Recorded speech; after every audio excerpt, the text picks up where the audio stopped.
Now, just on the voice, and one of the answers as to why it's worth doing. Former Prime Minister John Howard, who's spoken about his opposition to the voice previously on this program, has spoken to Janet Albrechtsen in The Australian on the occasion of his 84th birthday.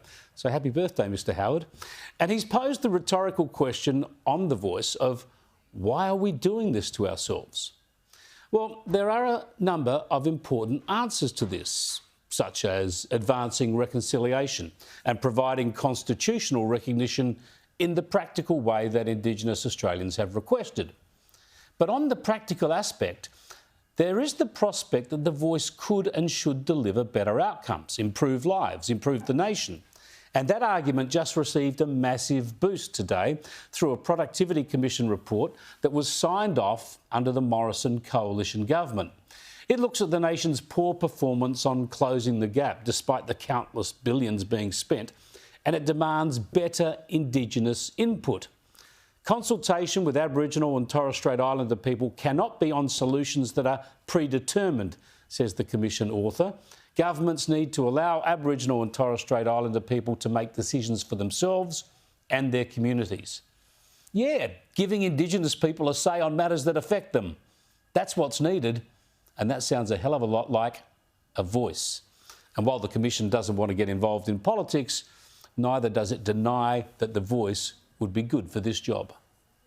If the voice does come about through the referendum, we've suggested it could support holding governments to account for their commitment to closing the gap. But equally, if there's not a voice, there are a range of other measures that should be adopted to hold governments accountable. There you go. Not only would the voice be useful, but something like it is actually necessary. So that's why it's worth doing this to ourselves. And this brings me back to what I reckon is the obvious point everyone conveniently ignores in this whole confected voice debate. I say the debate is confected because even the Coalition agrees we need a voice. The Coalition doesn't oppose a voice. In fact, they've promised to legislate a voice. They say a legislated voice would be good for the country, not bad for it. They don't say a legislated voice would be racially divisive. They don't say a legislated voice would be unfair to non-Indigenous people. They don't say a legislated voice would change the way all government works. No, they support a legislated voice.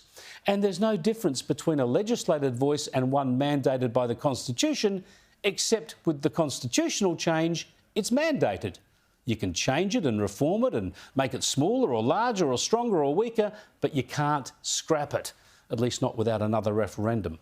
That's all. That's the only bone of contention.